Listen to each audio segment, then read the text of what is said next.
आपण पत्रकार भावांनी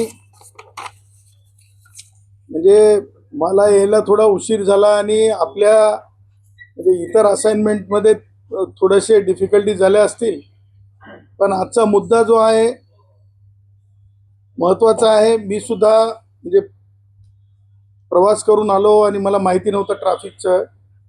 असो, आपल्या सगळ्यांचं मी स्वागत करतो.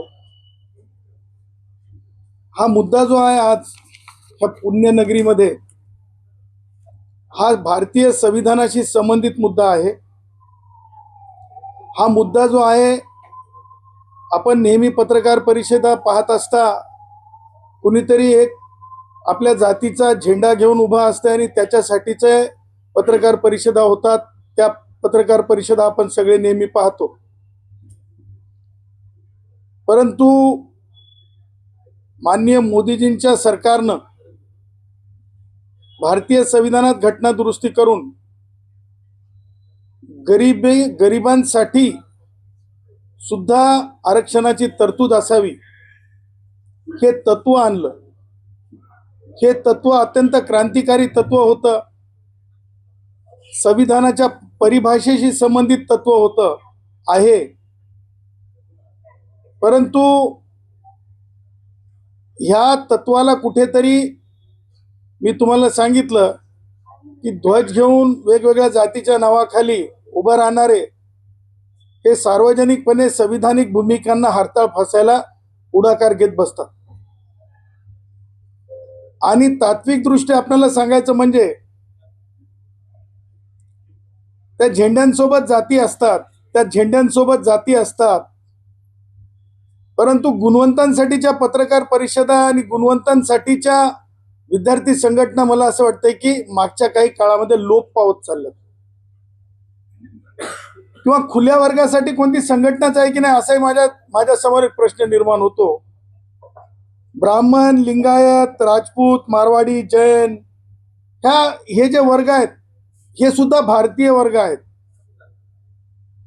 हे पाकिस्तानी नाहीत, हे बांगलादेशी नाहीत. हे सगळे भारतीय आहेत. डीएनएने भारतीय आहेत, विचाराने भारतीय आहेत. ह्या वर्गावरला अन्याय होत आला म्हणून संविधानाच्या निर्मितीनंतर ह्या वर्गातल्या गरिबांकरिता, खुल्या वर्गातल्या गरिबांकरिता जे आरक्षण आहे त्याच्यावर गदा येताना दिसते, गदा आलेली आहे. आणि हे जे विद्यार्थी आहेत ह्या विद्यार्थ्यांच्या बाबतीमध्ये कुठेही प्रतिक्रिया उमटताना दिसत नाही. आणि म्हणून आजची ही पत्रकार परिषद. आपल्याला सांगायचं म्हणजे माननीय उच्च न्यायालयाने काल एक निर्णय दिला, म्हणजे 6 ऑगस्टला. त्या निर्णयामध्ये आपण बघितलं तर स्पष्टपणे माननीय उच्च न्यायालयाचे न्यायमूर्ती डिव्हिजन बेंच आहे, त्यांच्या निर्णयाप्रमाणे जर आपण बघितलं तर या निर्णयामध्ये स्पष्टपणे सांगण्यात आलेलं आहे की 10% ज्या जागा आहेत त्या जागा ज्या आहेत 2024च्या कायद्यान्वये ज्या 10% जागा दिलेल्या आहेत त्या जागांच्या बाबतीमध्ये त्या जागा रिक्त ठेवण्यात याव्यात. आता हे काय राजकारणी विषय नाही आहे. हा विषय आहे तंतोतंत संविधानिक. ह्या विषयाला गांभीर्याने घेणं आवश्यक आहे. ज्यावेळेस माननीय मुंबई उच्च न्यायालयाचे खंडपीठ असं म्हणतात की ह्या जागा भरल्या जाऊ नये, या जागा रिक्त ठेवल्याच गेल्या पाहिजे, तर अन्याय हा अधोरेखित नाही तर अन्याय ऍक्च्युअल झाल्याचं स्पष्ट होतंय. आणि ह्या स्पष्ट उक्तीला वाचा फोडण्यासाठी, म्हणजे लक्षात घ्या, मला कोणावर पर्सनल टीका करायची नाही, परंतु घटनाक्रमानुसार नावं घेणं आवश्यकच आहे. मुख्यमंत्री एकनाथरावजी शिंदे होते, त्यांनी आझाद मैदानात मला माहित नाही शब्द घेऊन आरक्षण दिलं जाते म्हणून ते बघितलं आपण. त्यानंतर आपण पुढे जाऊन आणखीन एक पाऊल बघितलं की कशा प्रकारे कायदा आणला. तो कायदा त्या कायद्याच्या संबंधित त्या पूर्वीचा कायदा होता मराठा आरक्षणाच्या संदर्भातला.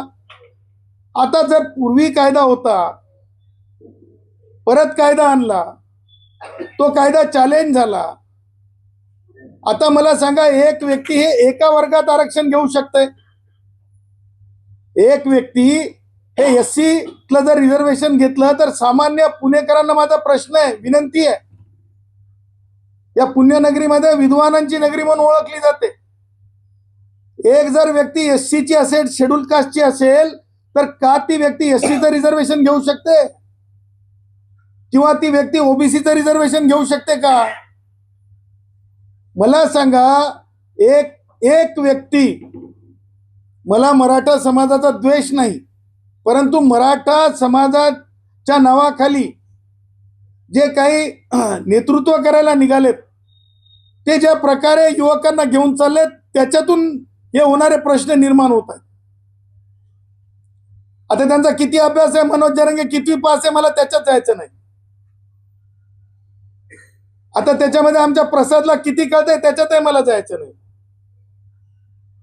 परंतु मुद्दा हा आहे की स्पष्टपणे अगदी स्पष्टपणे न्यायालयाचे निरीक्षण आहेत हे असताना तुम्ही मराठा युवकांना तुम्ही राज्यसेवेच्या परीक्षेमध्ये प्रीला पात्र केलं. ते त्या वर्गात नव्हते. त्या वर्गात नसताना त्यांना तुम्ही पात्र केलं.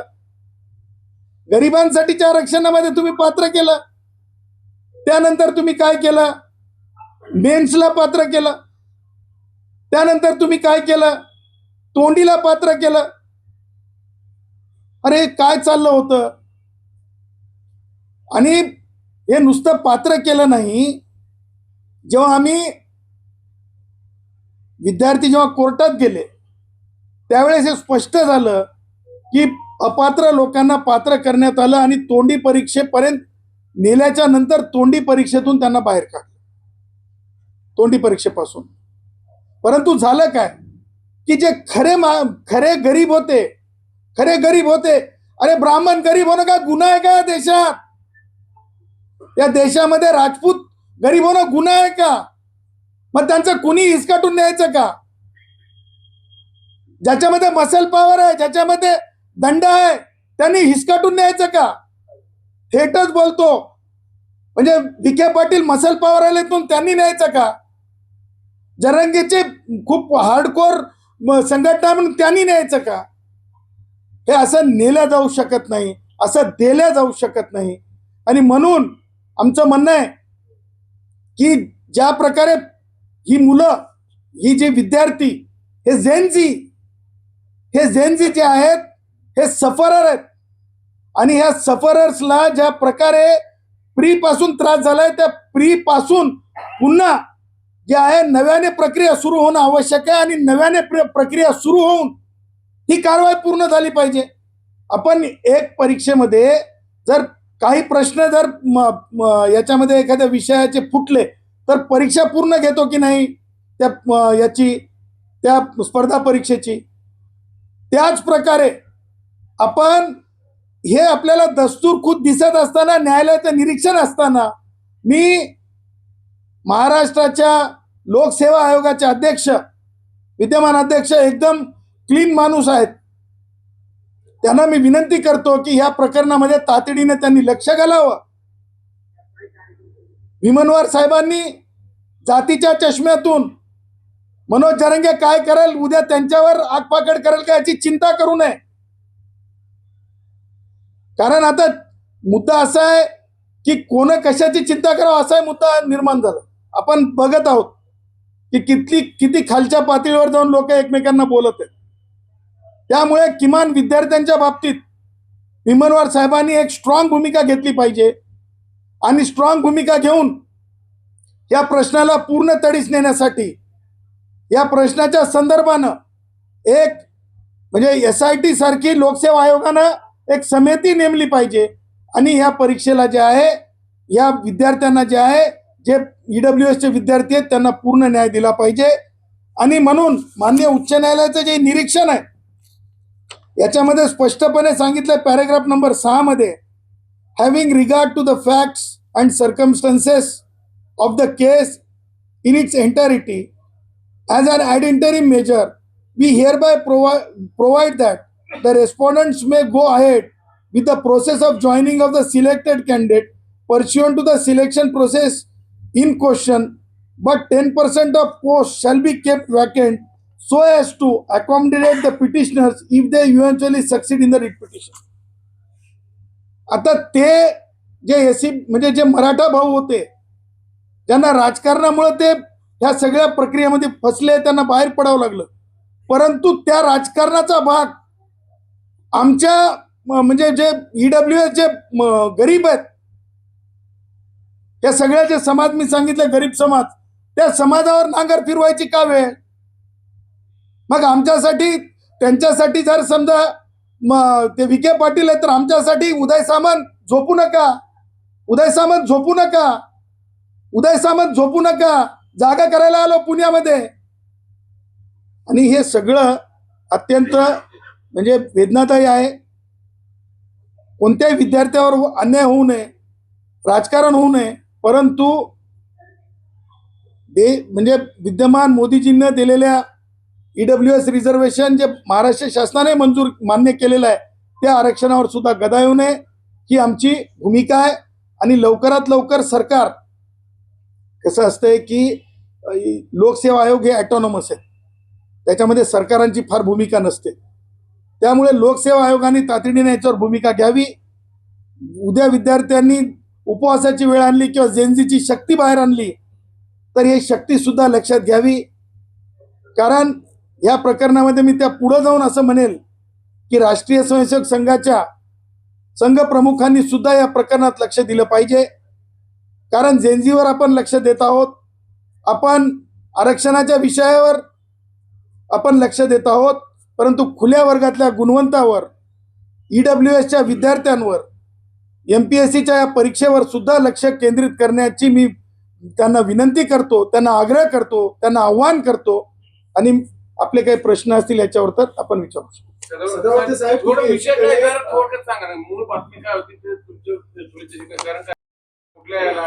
बघा, EWSचे जे विद्यार्थी आहेत, EWS साठीचं जे आरक्षण आहे ते आरक्षण जे आहे मराठा जे युवक होते त्यांना त्या आरक्षणाचा लाभ देण्यात आला. आणि ते नुसता लाभ देण्यात आला नाही तर तोंडी परीक्षेपर्यंत त्यांना नेण्यात आलं. त्याच्यामुळं काय झालं की प्री पासून जे विद्यार्थी आहेत ते प्री पासून विद्यार्थी जे खरे EWS आहेत ते सफर झाले. आमचं म्हणणं असं आहे की राज्य सेवेची जी परीक्षा आहे त्याच्यामध्ये सुद्धा एकदा पुन्हा त्या बाबतीला पुनर्विलोकन झालं पाहिजे आणि EWSच्या विद्यार्थ्यांवर अन्याय थांबला पाहिजे, ही स्पष्ट भूमिका आहे. आता काय स्टे बसलाय का? स्टे 10% जागा रिक्त ठेवण्यासाठी माननीय उच्च न्यायालयाने 6 तारखेला सांगितले. परंतु होतंय काय की आपण एका परीक्षेपुरतं पाहत आहोत, परंतु आमचं म्हणणं आहे की म्हणजे ही जी राज्यसेवेची परीक्षा आहे त्या परीक्षेमध्ये सुद्धा ही भूमिका स्पष्टपणे राज्य सरकारने म्हणण्यापेक्षा लोकसेवा आयोगाने घेतली पाहिजे. कारण ह्याच्यामध्ये मराठा म्हणजे जात म्हणून म्हणत नाही तर त्या वर्गातून जी घुसखोरी झाली असं विद्यार्थ्यांचं निरीक्षण आहे, विद्यार्थ्यांचं म्हणजे अनालिसिस आहे, हे स्पष्टपणे आहे, अस्पष्ट नाही. त्याच्यामुळे या वर्गातल्या विद्यार्थ्यांवरला अन्याय आपण थांबवावा असं आमचं आव्हान आहे. त्याची मी तुम्हाला डिटेल देतो. ही परीक्षा राज्य परीक्षा 2024 च्या संपूर्ण निवड प्रक्रियेत झालेली आरक्षणाची नियमबाह्य अंमलबजावणी, जाहिरातीतल्या अटींचे उल्लंघन आणि सदोष निकालामुळे विद्यार्थ्यांवर झालेला अन्याय. आपल्याला पाहिजेत असेल तर त्या बाबतीतलं एक शॉर्ट निवेदन सुद्धा आम्ही तयार केलेलं आहे, ते निवेदन घ्या. कारण काय मुद्दा हा परीक्षेशी संबंधित आहे. मुद्दा हा एका म्हणजे रिझर्वेशन, आपण सगळे आरक्षण माहीत असतात पण गरिबांचं आरक्षण आणि अनाथांचं आरक्षण किंवा पत्रकारांसमोर सुद्धा फार कमी येते. त्याच्यामुळे बरेचशा वेळेस त्याला म्हणजे तुम्हाला समजून घेण्यासाठी किंवा आम्ही सांगण्यामध्ये कमतरता वाटत असेल तर आम्ही तुमच्यासाठी एक रिटर्न नोट सुद्धा केलेली आहे. या परीक्षेच्या बाबतीत आहे की आता चाललेल्या या आरक्षणाच्या गोंधळावर तुमची किती भूमिका आहे? बघा सर, आम्ही कोणत्याही गोंधळाचा पार्ट आणि भाग नाहीयेत. आम्ही कोणत्याही गोंधळाचा पार्ट आणि भाग नाहीयेत. विद्यार्थी हा केंद्रबिंदू आहे आणि आमचं म्हणणं आहे की झेंड्याखालच्या आरक्षणावर कोणी खुल्या वर्गातल्या विद्यार्थ्यांचा आक्षेप नाही आहे, परंतु जे EWS ज्यांना कुणालाच रिझर्वेशन नसते त्यांच्यासाठी EWS गरिबांसाठी रिझर्वेशन आहे. त्याच्यावर ज्या प्रकारे काय म्हणतो आपण हे झालंय की अतिक्रमण झालं, त्या अतिक्रमणावरला हा विषय आहे आणि या अतिक्रमणाला मला असं वाटतंय की तातडीनं रिक्त करण्यात यावं आणि नुसतं रिक्त करून नाही तर आमच्या EWSच्या विद्यार्थ्यांना त्याच्यामध्ये न्याय मिळावा. सदावर्ते साहेब, एकीकडे तुम्ही मराठा आरक्षण देऊ नका म्हणून सर्वोच्च न्यायालयात जाताय. हो. आता तुम्ही मराठा विद्यार्थ्यांच्या बाजूने पुन्हा उभे राहताय. हे मतपरिवर्तन कसं नाही नाही, मुद्दा मराठा विद्यार्थ्यांचा नाही. EWS नाही, EWS मध्ये मराठा विद्यार्थी कुठं आले? आहेत ना EWS? नाही, ऐकून घ्या. हेच तर तुमचं गैरसमज आहे. पत्रकार साहेब, पुण्यनगरीमध्ये आहात, पुण्यामध्ये आहात. तुम्ही एकदा या वर्गामध्ये मी शिकवत असतो संविधान. तुम्हाला मला म्हणजे हे नाही, मी जर्नलिझमला सुद्धा शिकवायला जातो. It is not very hypothetical. लक्षात ठेवा, ज्या वर्गाला आरक्षणाची कोणतीच लाभ मिळत नाही त्यांच्यासाठी EWS आहे. ज्यांना कोणताच लाभ मिळत नाही, आरक्षणाच्या वर्गात जात नाही, त्यांना EWS आहे. अतिक्रमण कोण करते? जे हे बघा, तुम्हाला जात म्हणून पाहिजे का? स्पष्टच बोला. स्पष्टच सांगायला ना मी तुम्हाला. मराठा भावांना त्याच्यामध्ये देण्यात आलं, मग त्यांना तोंडी परीक्षेतून काढण्यात आलं. पण आता ते तोंडी परीक्षेतून काढले, पण मूळ जे विद्यार्थी आहेत मग त्यांची ती मेरिट लिस्ट असेल, ती मेरिट लिस्ट तर कट ऑफ मधून निघून गेली ना, कारण ते प्री मधूनच बाहेर पडले ना मुलं. आमची मुलं प्री मधून बाहेर पडले ना. अहो, आम्ही ब्राह्मण आहोत. हो, आम्ही ब्राह्मण आहोत. इथं संविधानाने दिलेला अधिकार आहे. हो, आम्ही लिंगायत आहोत. संविधानाने दिलेला अधिकार आहे. हो, आम्ही राजपूत आहोत. हो, आम्ही मारवाडी आहोत. हो, आम्ही जैन आहोत. आमच्यासाठीच्या ज्या गरिबांच्या, आमच्या गरिबांच्या ज्या जागा होत्या, त्या जागा ज्या प्रकारे देण्यात आल्या, just because that was a Maratha politics, reservation politics. मग ते एकनाथ शिंदे साहेबांचं असेल, ते मनोज जरंगेचं असेल, काल परवाचे काय ते नगर काय आपलं अहिल्यानगरचे राजकारणी विखे पाटील असतील, यांच्या सगळ्या राजकारणामध्ये प्रीपासून आमचे हे सगळ्या समाजातले गरीब विद्यार्थी जे आहेत दळले गेले. आमचं पीठ झालं, आमचा सत्यानाश झालं. आमचा सत्यानाश तरी आम्ही बोलून दाखवू, कारण आम्ही त्यांच्यासारखं रस्ते थांबवू शकत नाही, आम्ही नीच शब्द वापरू शकत नाही, आम्ही घाणेरडी भाषा बोलू शकत नाही, कारण ते मसल पावरवर बोलतात. आम्ही हे सगळं संविधानिक दृष्ट्या मागत आहोत. आमच्यावर अन्याय झालाय आणि आम्हाला न्याय मिळाला पाहिजे. हे नक्की कोणाचे वकील आहे ते त्यांनी ठरवावं, कारण की ते एकनाथ शिंदेवरती टीका करतात. एकनाथ शिंदेवरती टीका म्हणजे सरकारवरती टीका, त्यांची भूमिका आहे. त्यांनी टीका करू नये एकनाथ शिंदेवरती. बघा, गुलाबराव पाटलांना त्यांची राजकारण आणि राजकारण्यांनी राजकीय झोळीपुरतं बोलावं, राजकीय झोळीपुरतं बोलावं. कोणतं मंत्रीपद आणि कोणती आमदारकी, सदावर्तेचं मोजमाप लावायला सदावर्ते हे MB घेणारा आणि टेंडरच्या सोबत राहणारा नाही, आणि एकनाथ शिंदे साहेबांचा मी बांधलेला नाही. जिथं आरक्षणावर, जिथं गरिबांवर, जिथं मोदीजींच्या पॉलिसीवर, जिथं देवेंद्रजींच्या पॉलिसीवर, Devendraji is my chief minister, he is my chief minister. Modiji is my prime minister, he is my prime minister. कारण आपल्याकडे पार्लमेंटरी डेमोक्रेसी आहे, आपल्याकडे पॉलिटिकल पार्टी डेमोक्रेसी नाही आहे. आमचे पंतप्रधान आहेत, आमचे मुख्यमंत्री आहेत, आणि आमच्या काळामध्ये आमच्या कोणत्याच व्यक्तीवर, आमच्या कोणत्याच गरीबावर, मग ते ब्राह्मणापासून ते आदिवासींपर्यंत अन्याय झाला नाही पाहिजे, ही आमची ठोस भूमिका आहे. त्यामुळे गुलाबराव पाटील यांना काय म्हणायचंय तेच कन्फ्यूज स्टेटसमध्ये असावेत, आणि तुम्हा पत्रकारांनी काहीतरी गुदगुली केल्यानंतर मग ते आपलं काहीतरी बोलावं म्हणून बोलून गेले असतील. थोडं कन्फ्युज. एक मिनिट, काय विषय असा आहे, मराठा मुलं EWS मधून भरती झाली, त्यांना बाहेर पडावं लागलं, मग त्या रिकाम्या झालेल्या जागा आहेत तिथं त्याच मेरिट लिस्ट मधले खालची मुलं वरती नाही नाही सर, तोच तर प्रॉब्लेम आहे, यही तो बात है. कळत नाही बातमी. नाही, तुमच्या बातमीपेक्षा आमच्या हक्क महत्वाचे. तुम्ही तुमच्या बातमीपेक्षा हक्क महत्वाचे आहेत. काय म्हणायचं मग? आता आहे बघा, भिडे गुरुजींचा सदावर त्यांच्या कळायला थोडा वेळच लागते. समजले ना. आता तुम्हाला सांगतो काय असतंय की ते तोंडीतून बाहेर काढले, लक्षात ठेवा. तोंडीतून बाहेर काढल्याच्या नंतर लगेच प्रीवाला वर येत नाही, प्रीवाला वर येत नाही. त्याच्यामुळं तुम्हाला आता पुन्हा एकदा पुनर्विलोकन करावं लागेल आणि पुनर्विलोकन केल्याच्या नंतर तुम्हाला रिकास्ट ऑफ मेरिट लिस्ट करावं लागेल. नुसतं रिकास्ट ऑफ मेरिट लिस्ट करून चालणार नाही, तर तुम्हाला पुन्हा एकदा प्रीकडे बघावं लागेल आणि प्री मधून पुन्हा एकदा त्या स्लॉटच्या विद्यार्थ्यांमधून एक तुम्हाला मिनिमम कट ऑफ मार्क्स द्यावं लागतील आणि त्या विद्यार्थ्यांना वर आणावं लागेल. अशी ती पद्धती आहे. त्याच्यामुळे तुमची बातमी काय त्यापेक्षा ती पद्धती मागणी काय ते सांगा आता. सांगितलं ना. आमच्या ईडब्ल्यूएसच्या विद्यार्थ्यांवर, गरिबांवर अन्याय झालाय. त्या अन्यायाला आम्ही वाचा फोडा आणि एमपीएससीनं त्या बाबतीमध्ये भूमिका घेतली पाहिजे. आमच्या नुसत्या जागा रिक्त राहून आम्हाला चालणार नाहीत, रोस्टरला पुढे जाऊन चालणार नाहीत आम्हाला त्या जागा, तर आम्हाला ते मिळालंच पाहिजे. सर, ईडब्ल्यूएसचा मुद्दा निघाला. अमृत संस्था ईडब्ल्यूएस साठीच आहे. अमृत संस्थेला असं फंड आलेलं नाहीये आणि ही संस्था राज्य शासनाच्या अखत्यारीत आहे.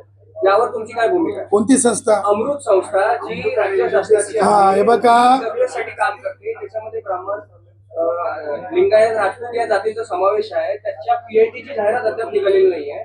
2023 पासून त्याची जाहिरात निघालेली नाहीये आणि ही संस्था राज्य शासनाच्या अखत्यारीत आहे. त्याच्यावर तुमची काय भूमिका आहे? माननीय मुख्यमंत्री महोदयांनी स्पष्टपणे शासन निर्णय काढून समान तत्वावर बजेट अलोकेशनची तरतूद केलेली आहे. परंतु सगळ्या जातीच्या झेंड्याच्या संस्थांना वेगवेगळ्या पद्धतीनं म्हणजे निधी दिला चाललाय, परंतु खुल्या वर्गातील विद्यार्थ्यांच्या संस्थेला निधी मिळत नाही. त्याच्यामुळे विद्यार्थ्यांना त्या प्रकारचे जे म्हणजे जे हे म्हणा स्कॉलरशिप म्हणा किंवा हे वेगवेगळे प्रोव्हिजन्स खाली मिळणारे पैसे ते मिळत नाहीत, ते दिले गेले पाहिजे. अन्यथा हे सगळं प्रकरण मग सारथी असो, सारथीचाच एकटा लाड होऊ शकत नाही.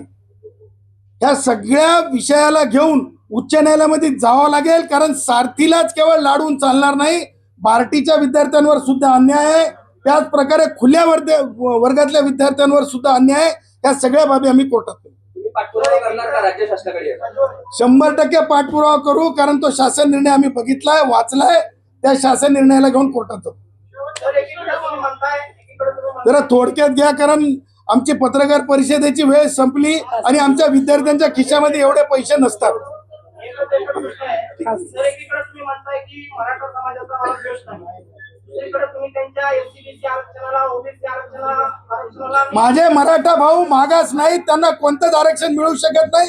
ते आरक्षणाच्या तत्वामध्ये येत नाही. त्याच्यामुळे त्यांनी आरक्षण मागू नये आणि आरक्षण द्या म्हणणारे हे सर्वतोपरी आपण पाहतो की ते राजकारणी असतात, राजकारण करतात. त्यानंतर एमपीएससीचे विद्यार्थी ज्या प्रकारे बाहेर पडतात ते आपण बाहेर पडलेलं पाहतो. कसं आहे, त्यांचा वेळ झालेला आहे.